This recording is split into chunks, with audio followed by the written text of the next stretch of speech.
Well, welcome everyone, and thank you for attending our webinar on getting the most out of the Transportation Alternatives Program. I'm Robbie Weber at SSTI, and I'm just going to run through a couple of logistics and housekeeping items before I turn this over to our Managing Director, Eric Sundquist. Everyone is in mute only at the moment except for our panelists, and if we will be taking questions at the end of the webinar, but you are welcome to type in the messages, type in any questions that you have into the question box, which you should see on the little dashboard on the right side of your screen. If you do not see the little dashboard on the right side of your screen, in the upper right-hand corner there is probably an orange arrow, and you may need to click on that to have that little dashboard appear. So we will be taking questions at the end. Feel free to type them in as you think of them. And the webinar will be recorded, is being recorded, and will be available on our website as soon as we finish the webinar and get it up there. We also have notes from the meeting that occurred May 7th through 9th in Minneapolis, and that is a draft version of that is on our website, and we'll have the final version up as soon as we get comments back from all the attendees from that workshop. Having gone through all the housekeeping, I'm going to turn this over to Eric Sundquist. Thank you. Thanks, Robbie, and welcome everybody. Thanks for joining the call today. I'm glad that you can make it. I hope that everybody has something fun planned for the upcoming holiday weekend. We were just chatting amongst ourselves before the call started that we have in Madison, Wisconsin, where SSTI Central is located, something called the world's largest Brat Fest, which also turns out to be a very multimodal event with hundreds and hundreds of bikes. So here in Madison, many of us are planning on doing that. And Renee, who you'll hear from in a bit, has let us know that if you go at a certain time, you get a free brat, and so we're quite excited. I hope that sometimes at 1 o'clock here Central Time we have a bell tower that goes off near our building. If you hear bells in the background, usually it's not an issue, but let us know if it's bothersome. Right now it's not doing anything, so hopefully that is not going to be an issue. So let me get right to it here. Our program today, I'm going to go through a summary of the workshop that we had a couple weeks ago in Minneapolis, and I'll tell you about that in a minute.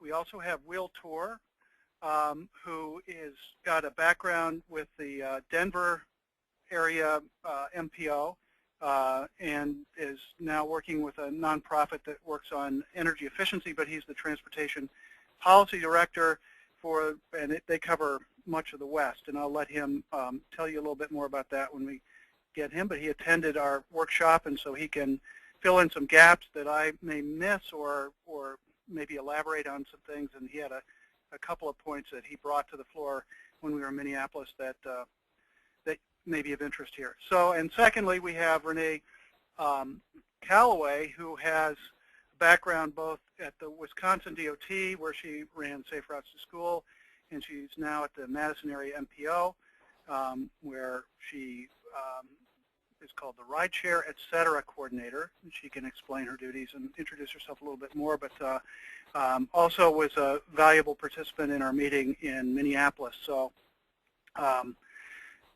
with that, let me go ahead and get started here. So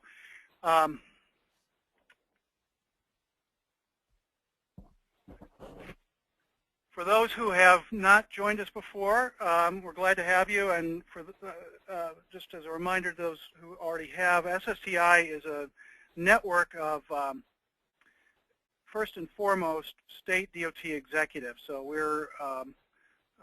we convene our state CEOs about 2 times a year. We also do other convenings, and of which this TAP program workshop was one. We provide technical assistance to states and hopefully also to regions as well as we expand. And we provide a resource for the transportation community, this webinar being one of them. We also would refer you to our website, SSTI.us, where we have a large and growing collection of smart transportation-oriented resources.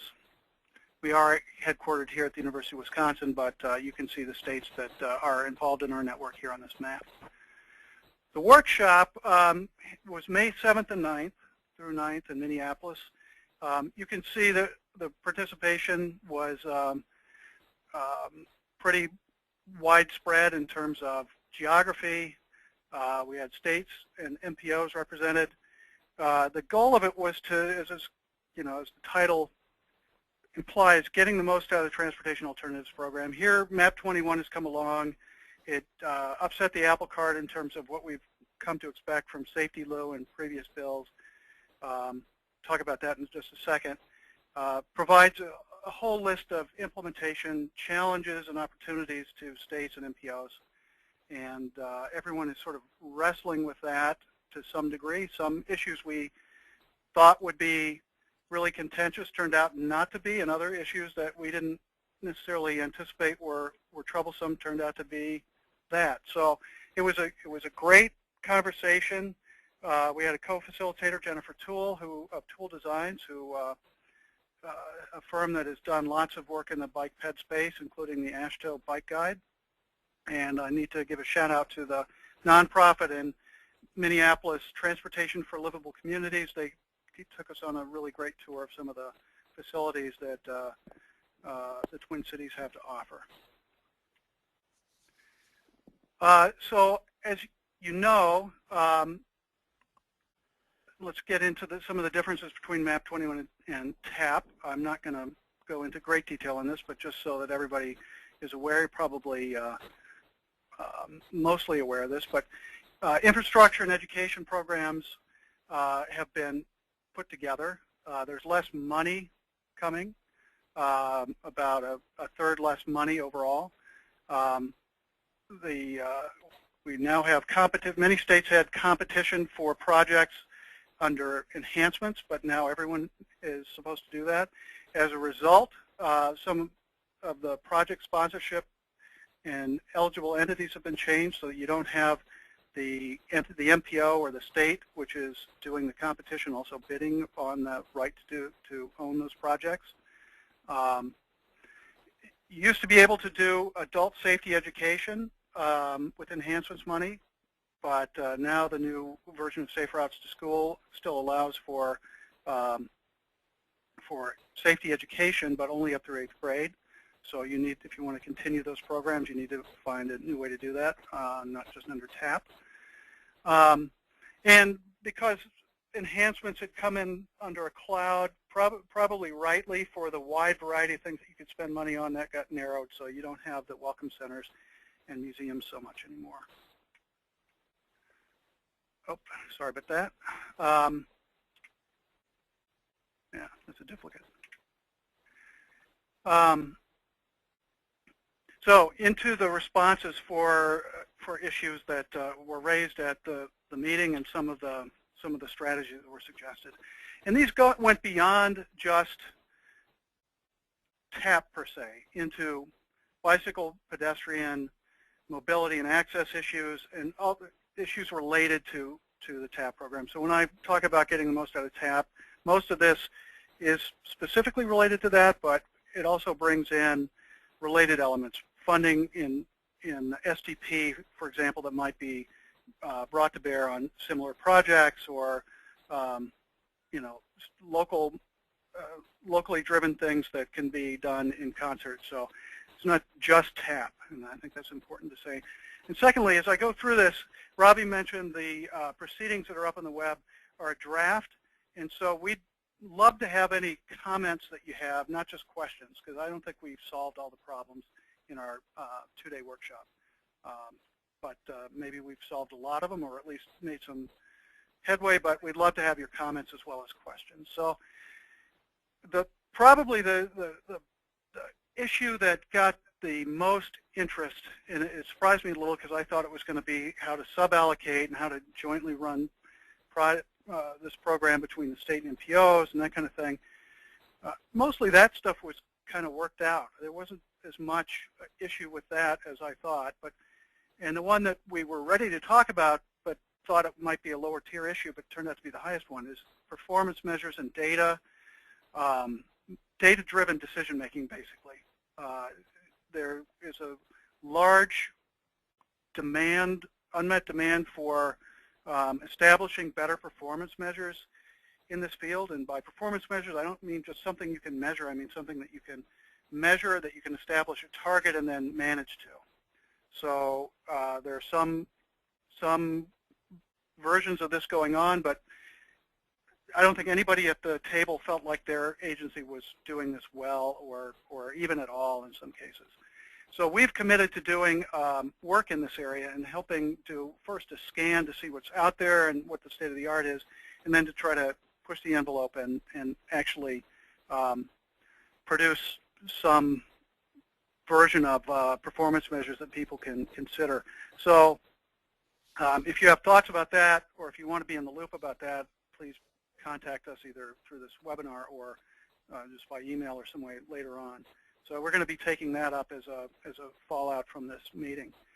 But even without strong performance measures, it was clear that there are things that people could do, that some are and some aren't yet, but there are best practices that people could do. You know, a simple one is before and after assessment that often doesn't get done. You think of a bike ped improvement should be done at X intersection or an X corridor. You know, it gets vetted by whatever criteria you have, it gets built, and you kind of have a sense of that it's being used. But often there's not a baseline. It's not really a very intent effort to do a before and after measurement, unless it's an experimental design or something like that, you have to. So more effort at doing that is something that people talked about. And then we got into issues about how without a fully rigorous set of performance measures and you know, the highway style version of identifying where projects are needed, how you would go about identifying the best projects so that you put this money to the best possible use. So some of the ideas were looking to see where bike and ped counts are, pretty simple, but even where there's not a facility yet, if you see some bike and ped activity, it's an indication of latent demand, and so that's kind of a rote way to do it, but you know, where systems aren't well developed, that might be where you have to start. Crash and fatality data, often not as good as we would like. Fatality data is there in the FARS database, but crash is not always, but sometimes can be compiled at the local level, and just simply mapping and tracking crash and fatality data can be a good way to start identifying the needs. Some areas have begun using LOS, level of service ratings for corridors and segments. This would be roadway segments, wouldn't apply to a potential bike path or something like that, but where there's an existing roadway, the new highway capacity manual from 2010 has lots and lots of stuff about bike and ped level of service. Now, you may think it's not all perfect, but it is in there, and they spend a lot of time working on it, and you can adjust it. You don't have to follow it by rote. And some areas have done this and gone to the trouble of mapping it all out, which is a great sort of way to start identifying the needs. Simply resident surveys, because people have a lot of knowledge about what they would like to do or what they think ought to be done. You know, take it with a grain of salt, but it's a great way to get some of these things out on the table. And then some, you know, a kind of gap analysis. The highway capacity manual, LOS, would never get you to finding gaps in the system because you're only going to be looking at existing corridors. So somehow you have to figure out where the latent demand is from one destination to another. And the map here on the right is from Orlando. This appeared in Streets blog a little while ago. It's actually 7 miles between two houses. So the houses back to back, but if you went on streets, you'd go 7 miles. So neighborhood to neighborhood, it's 7 miles around. And if there was a school on one side and neighborhood on the other, that might be a great place to try to find a way to get an easement or something so you could get bike ped connection in. So that is one more way to look at it.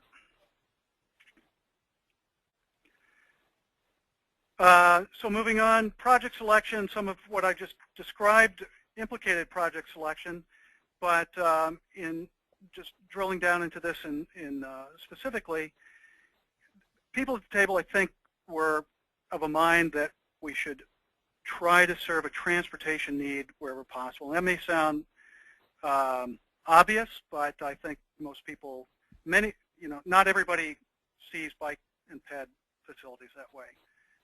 But I think that having it meet a serious transportation need, whether it's first mile, last mile, or a corridor approach, whatever it is, that gets us a lot more than strictly recreational things. Now, people on the call who serve recreational trails and so forth may disagree, and I'm not saying it's 100% either or, but the emphasis of the program, in order to make it a part of the core transportation program, should really be around transportation. At least that was the consensus.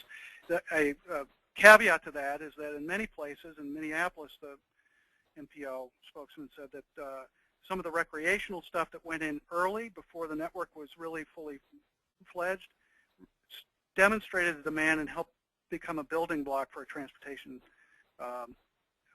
based network. So these aren't mutually exclusive, but really having transportation needs at the forefront is critical. And when you do that, you want to look at connectivity. I sort of went through that a minute ago, and safety, but also compatibility with the community plan. These are ways to that everybody was thinking about scoring, and those who don't have competitive programs going yet, the suggestion was these are 3 key criteria. There was also a suggestion that you go through projects and don't limit them specifically to the funding level, but try to figure out what a good system would look like, and then try to find the funding. And it may be that the highest priority project is too expensive and you can't afford it and you have to go down the list, but it's, I think it was general consensus it would be useful to have an idea what the system or the network should look like and then try to fund it.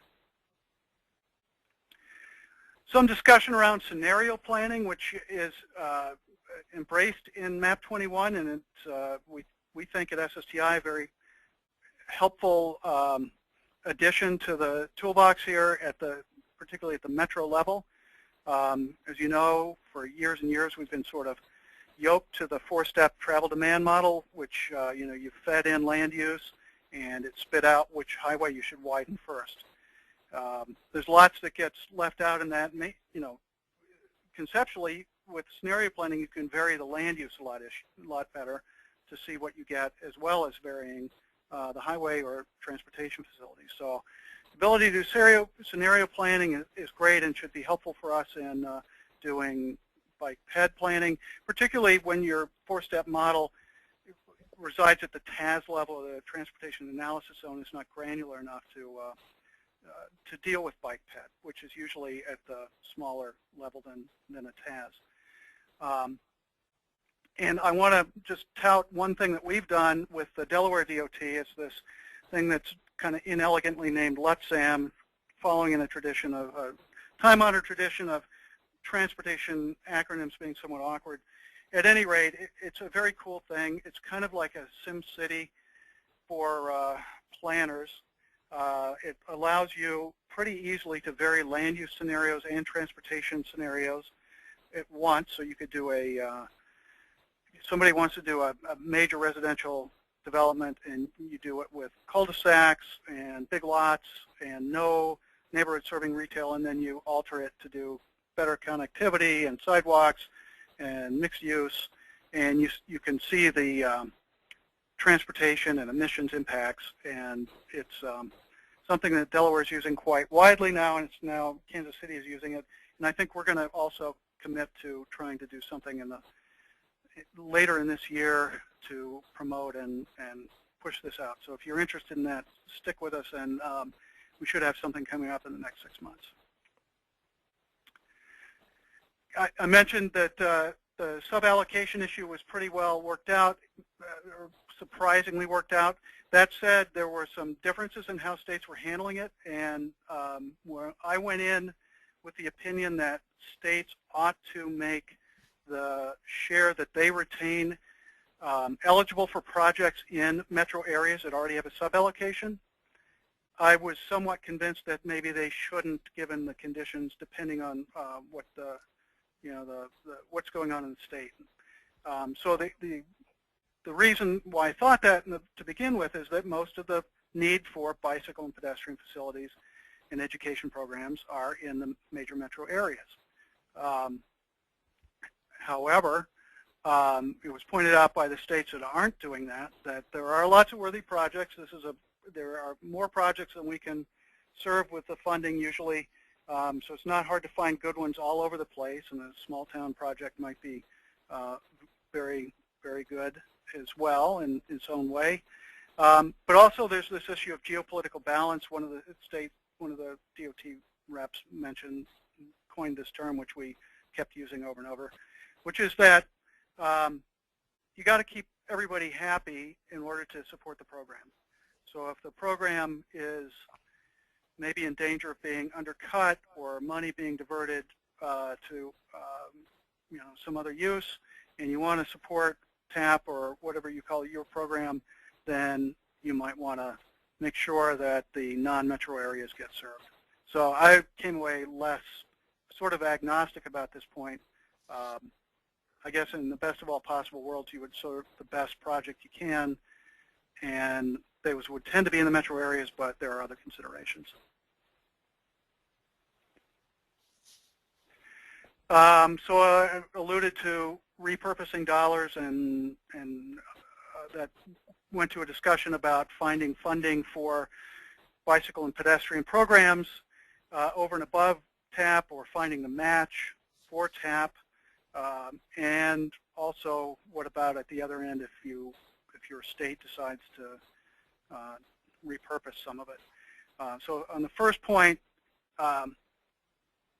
there was widespread interest in flexing, may not be the right word in the current bill anymore, but STP money into TAP, or just making sure that the STP program is synced up with TAP. So you could build bike ped or complete streets under STP.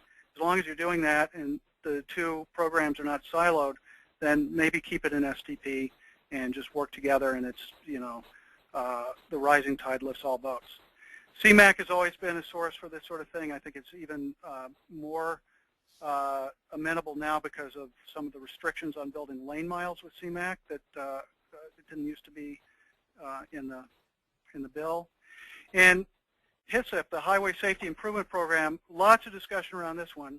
Some of the states were having trouble even spending their HSIP money because of the showings that are required for what the safety improvements are going to be, and also the rates of fatalities for motorists has been declining, while that for pedestrians and bicyclists is not, and it's disproportionately high for bikes and pedestrians. So there are good reasons to look at that as a source for improvements that are related to a highway corridor, which many of our projects are. Lots of state and local support is coming in some of the more enthusiastic states. Of course, any state can do discretionary funds. Some of them were doing so, for example, to fill the gap on safe routes to school and not have, there's an issue of a match and poor communities or poor school districts not being able to meet the new match, so some of the states were going to fill that gap.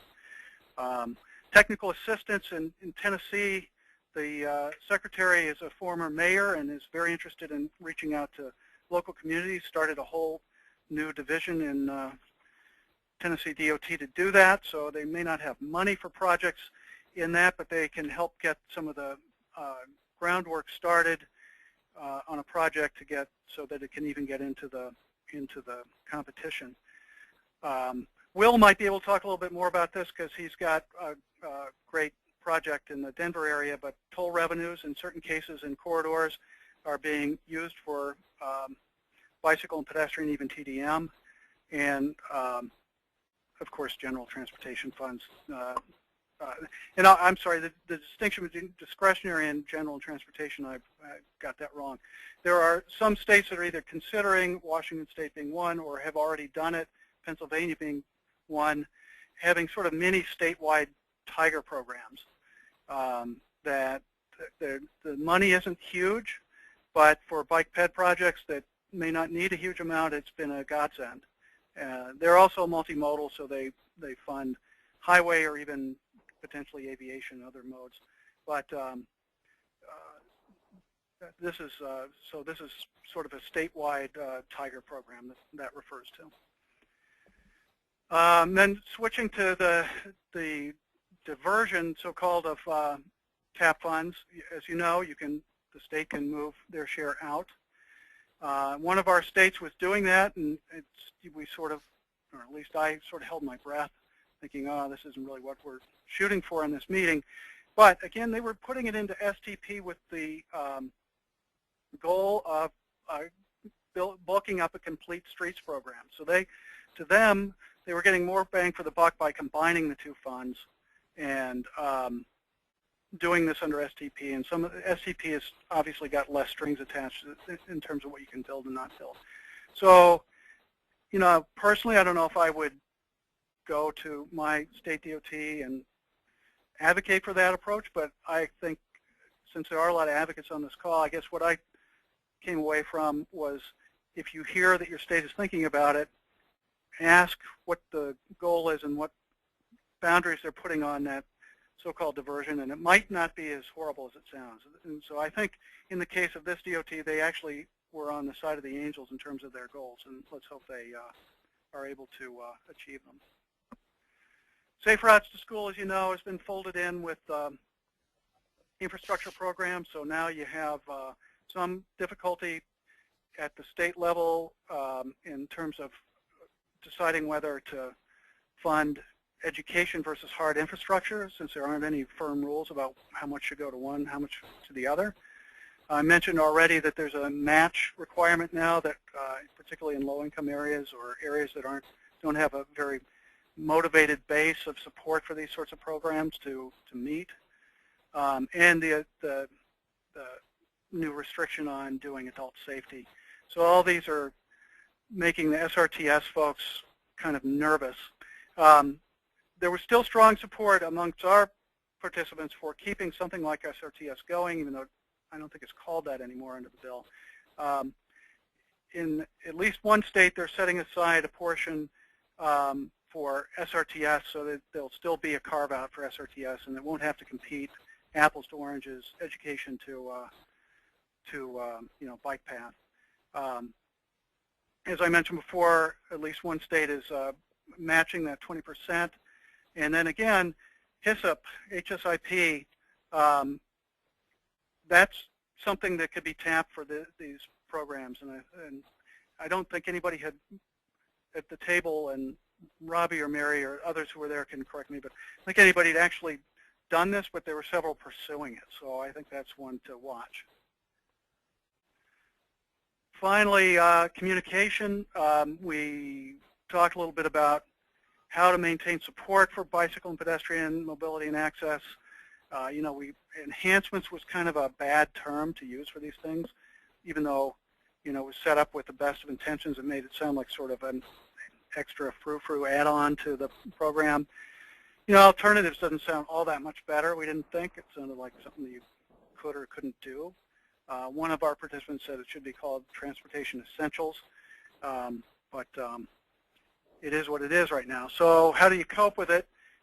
Some of the participants talked about not talking about their agency so much as a highway program or highway, gradually we've moved out of renaming state highway departments into transportation departments, but that hasn't always been followed up in terms of the messaging and the content at a lower level. There's some effort to talk about the first mile, last mile benefits of bike and ped, how they can be used in concert with other modes, or how they reduce congestion, that sort of thing.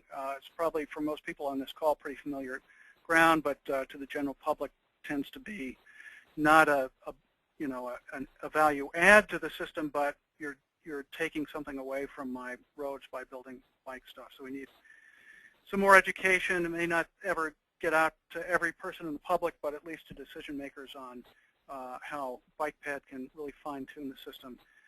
And finally, the growing volume of data and research on livability and property values, economic development that bicycle and ped activity is generating. I think I've got an example here from a paper that I found on the WalkScore website, which I'd refer you to. They've been, since that's their business, they've been collecting a bunch of stuff there.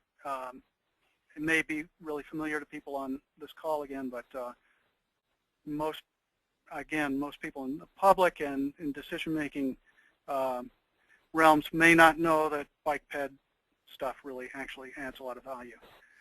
So with that, I'm going to take a breath, and then I'm going to give the reins back over to Mary, who can, I think, introduce Will next. Or to Robbie, I'm sorry.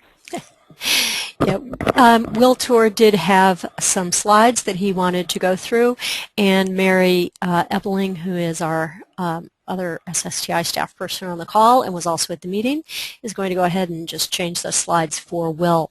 But we will go ahead and let Will take it from here. Great. Thank you, Robbie. So, yeah, my name is Will Tour, and I'm the Transportation Policy Director for the Southwest Energy Efficiency Project that works in 6 southwestern states, including 2 of the SSTI states, Colorado and Arizona, on advocating for state-level policies and MPO-level policies to increase energy efficiency in both buildings and transportation. But kind of my background and heart is as a local government guy, 15 years as first mayor of Boulder and then county commissioner, and that whole time on the DRCOG board. So to some extent, the things that I'm saying will be coming from that local government perspective. Next slide, please. Could I get the next slide, please? Thanks. So, as I think about it, I do believe that, one of the really key issues for state DOTs is to first really use the TAP funds to support bicycle and pedestrian infrastructure. Only a tiny percentage of the federal dollars that we get for transportation go to bike ped projects.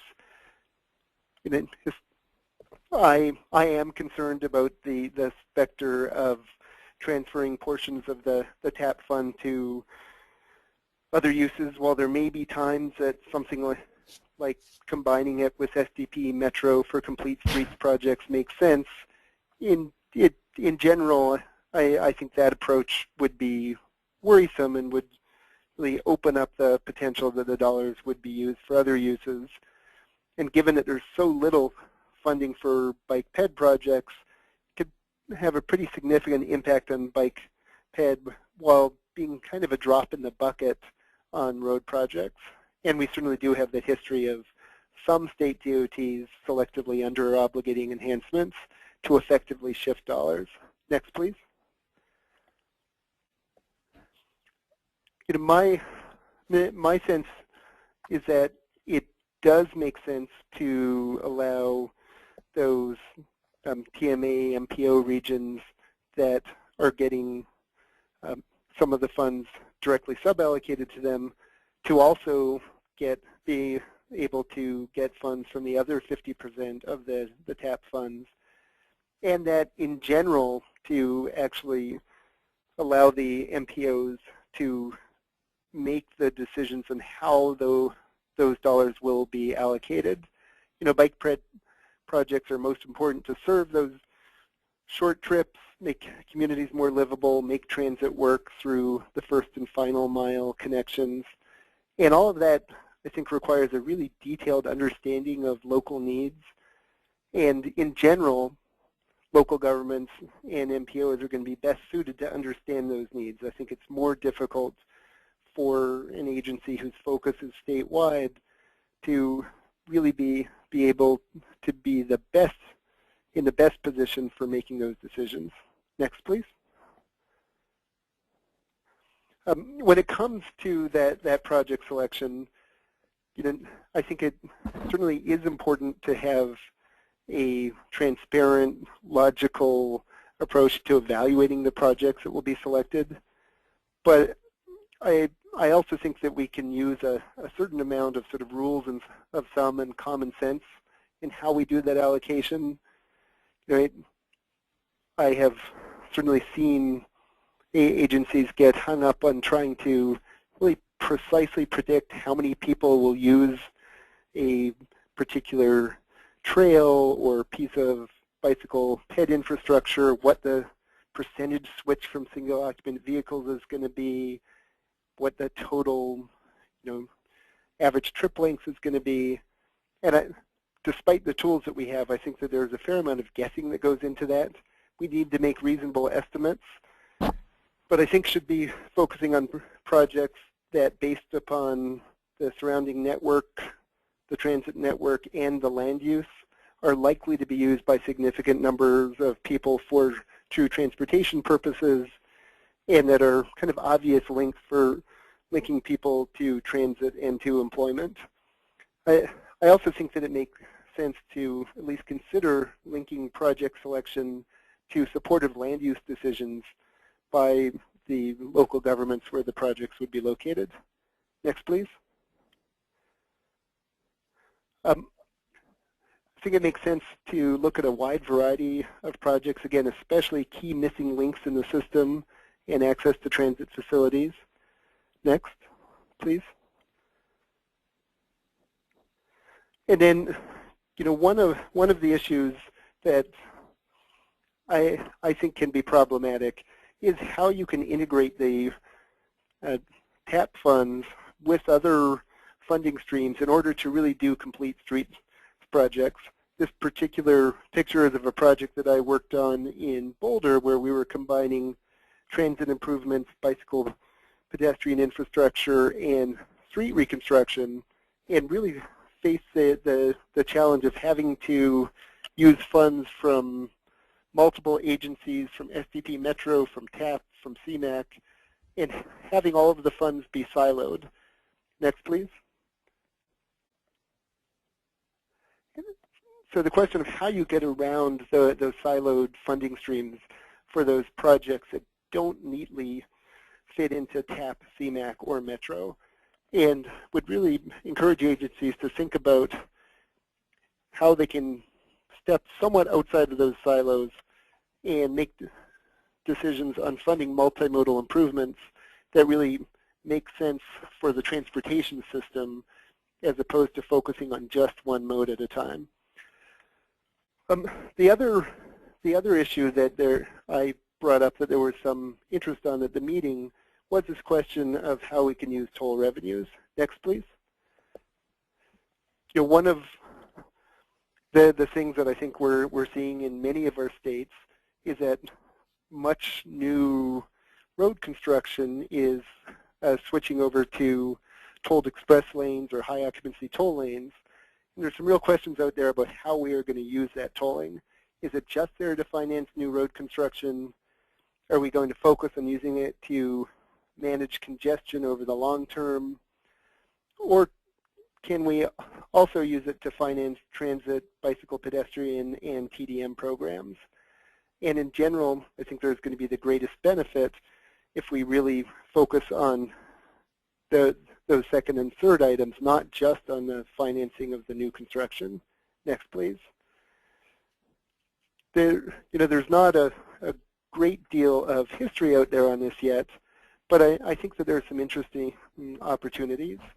One of the projects I've been involved in is adding hot lanes and bus rapid transit to the corridor on US 36 between Denver and Boulder, and we'll be running BRT service in the hot lanes and adding a bikeway parallel to the highway linking the various employment centers along the corridor. A relatively complicated funding mix between our state DOT and our transit agency and federal formula funds and public-private partner financing and a TIFIA loan from the federal government, all backed by the toll revenues. Next, please.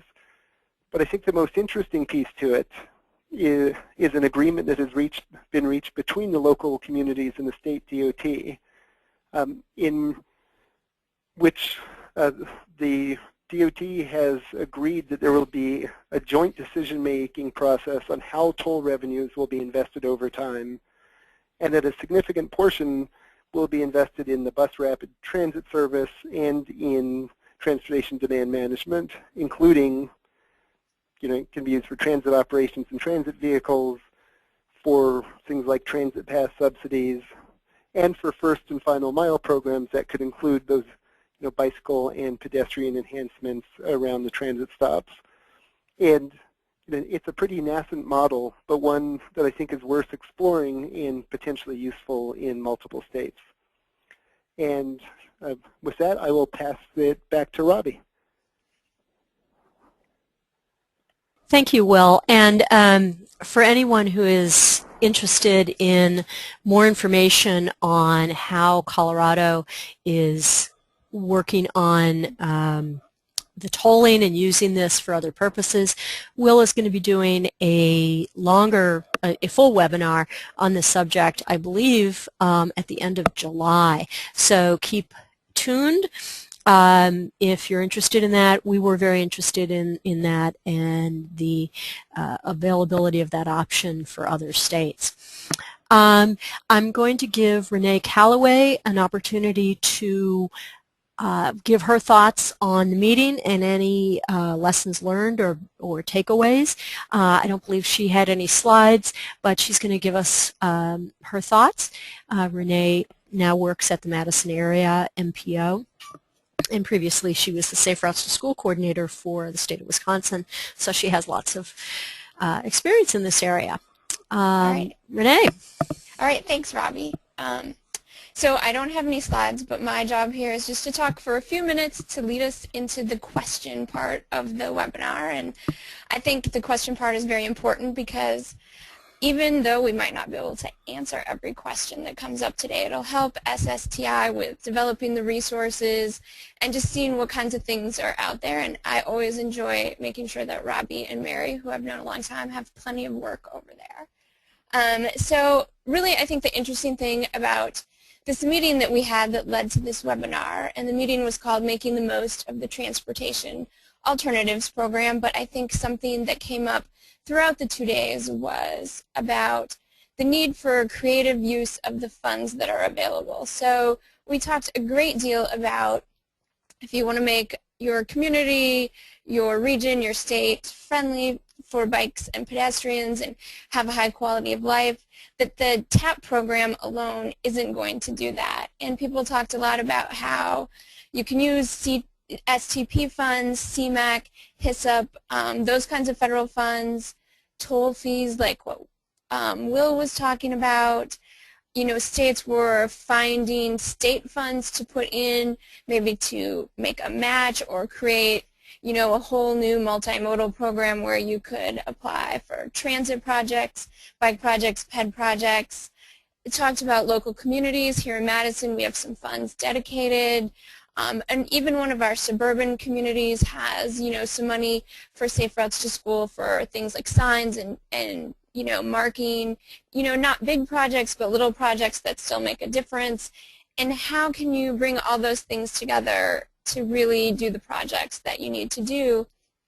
And I think it's especially important for places where maybe they're not putting as much funding towards TAP as they could. Maybe they're taking that 50% the state can do with as they see fit and putting that towards other kinds of projects, not bike ped. So what can you do to make up for that? So I think that came up a lot, and I think what came out of that was how important it is to have a complete streets policy at the state level or at the local level. So even if you're in a place that is only really interested in doing more traditional highway projects, that if you have a complete streets project, that bikes and pedestrians, all users are being thought of. I know in our state that's very important to have that complete streets project right now because we're perhaps not spending as much on bikes and pedestrian standalone projects as we were in the past. Also, now that adult bike and pedestrian education is no longer something that can be funded, you know, looking creatively for where that can come from to keep projects like that you may already be doing, keeping those alive.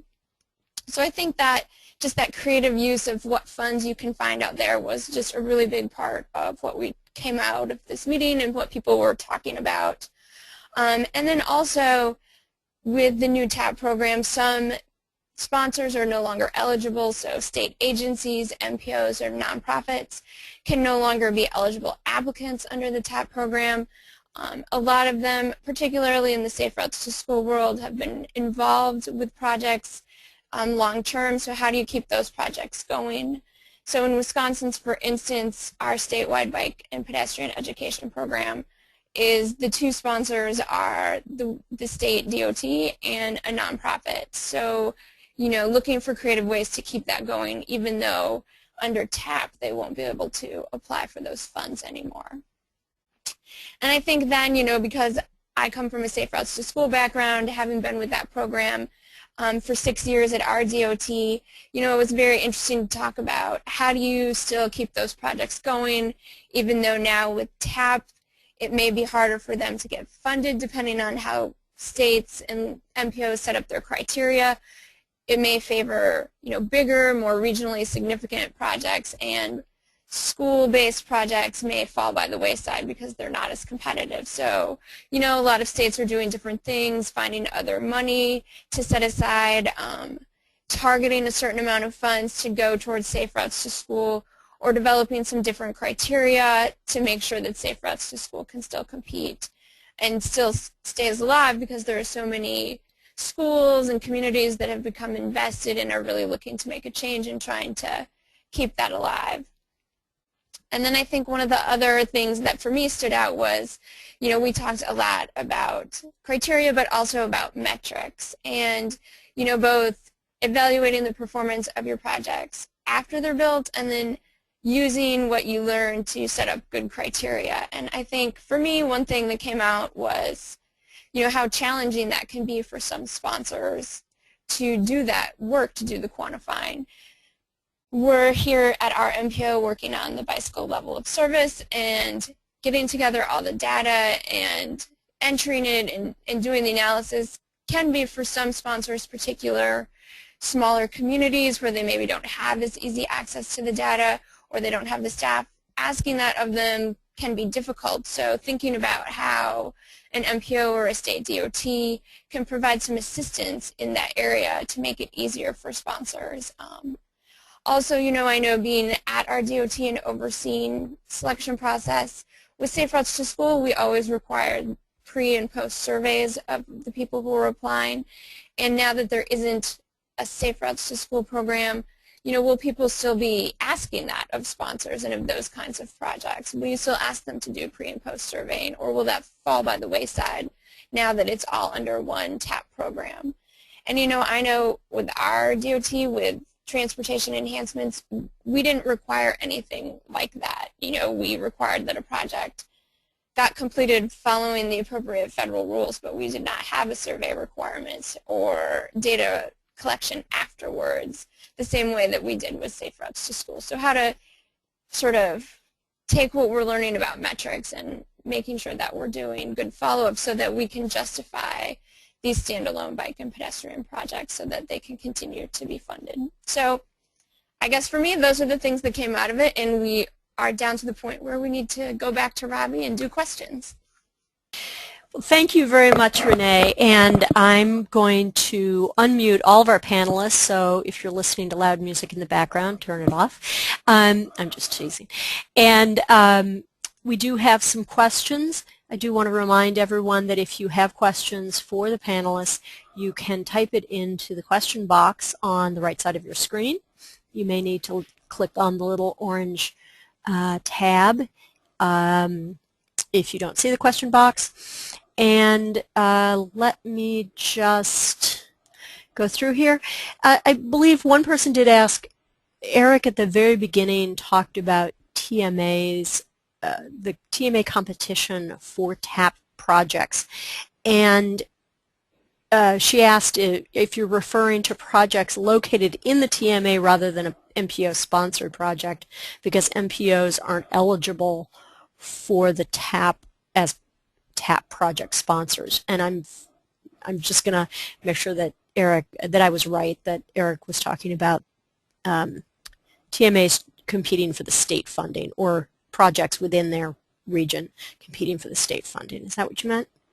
Yeah, that's right. And Will mentioned it too. We're strongly in favor of allowing the competition to include projects in the TMA area for the state part of the funding. One of the, and in support of that, one of the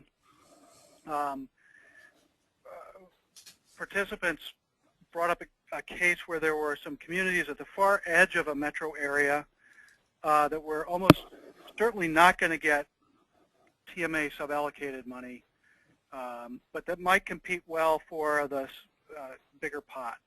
And so that was one example. But yeah, so I probably used the wrong shorthand. I wasn't talking about MPO sponsored, but projects located within the MPOs that get sub-allocation. Okay.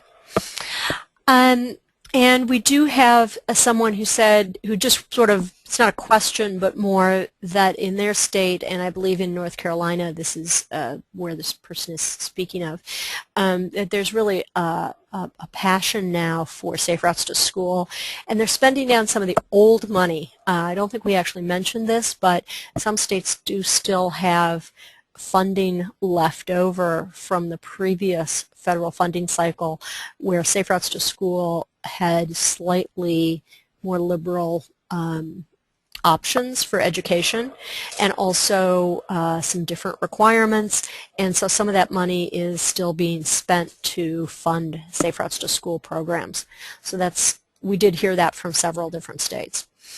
I'm sorry, I'm just reading this question here. State DOTs, nonprofits, and MPOs can partner with eligible recipients who would be the project leads.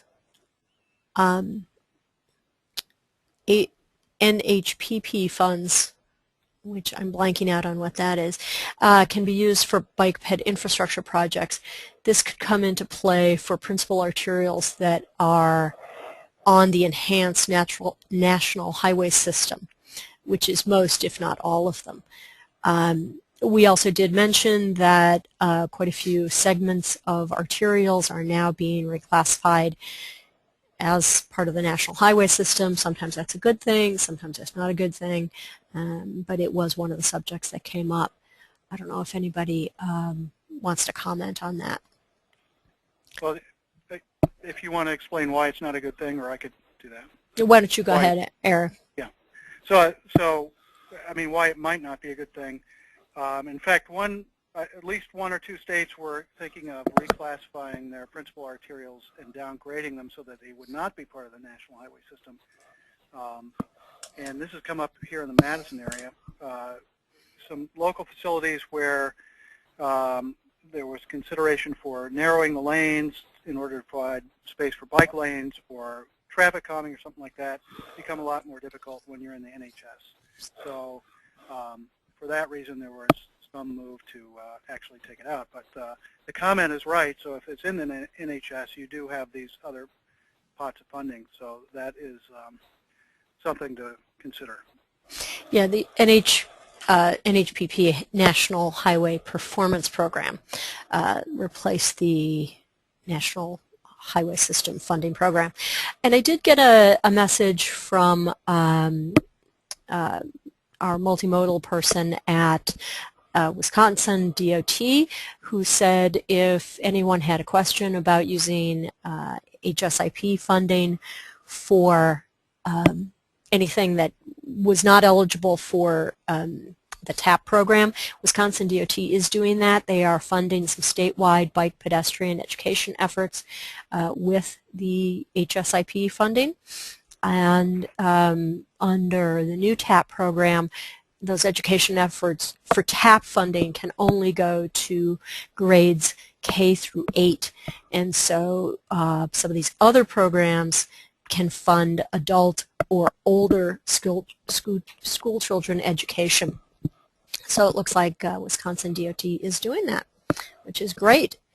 I'm not seeing other questions coming in, but please remember you can type them in. I know there was quite a bit of interest among our participants on some of these subjects, and if you have questions for any of our panelists, go ahead and type them into the box. I don't know if any of the panelists want to comment. I don't remember if other people said they were using HSIP funding for bike ped projects. Mary and I couldn't remember off the top of our heads. You have to unmute yourself. Eric or Will or Renee, do you remember whether any of the other DOTs said they were using HSIP funding? There was a lot of discussion about trying to do it, but I think they were looking into it really intently. And I mean, there had been some projects that had been funded with that, the hawk signals and that sort of thing. But as a sort of a programmatic, regular thing, I think they were trying to break down those silos. Okay. And that was a work in progress. One of our other participants who happens to be on the webinar said she believes that Arizona is using HSIP funding for shoulder widening. I do know that Wisconsin, with lots of snow and things, does shoulder widening, not so much as a bike ped accommodation, although it does certainly help bicyclists and pedestrians, but to makes the road last longer. It's a place to store snow, but certainly that is a benefit, especially to bicyclists traveling along roadways. So that is certainly an area where HSIP funding is being used. And someone did ask how local project selection causes them to be more efficient, or how do they become more effective? Why is selecting them, I guess, on a local level more efficient? I would jump in on that one. Now, I think it's really the nature of the projects that when you're looking at bicycle and pedestrian projects, so you really need some pretty fine-grained understanding of the transportation needs kind of at a pretty small geographical scale. And I think it's just difficult to have that level of understanding unless the folks who are making the decisions are really the folks at the local level. It's just too fine-grained to really be able to make those decisions at a statewide level. And I think that was probably the thinking on the national level as well, that they decided that the closer the decisions were made to where the projects were going to be implemented, the better.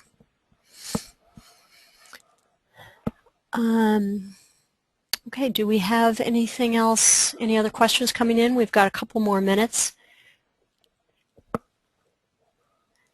I don't see any further questions, but I do just want to urge everyone on the call to forward any questions that you do have, any comments, especially after reading some of the notes from our meeting, or if you want to pass it around. We are very interested in your comments on this subject. And the webinar will be up on our website, SSTI.us,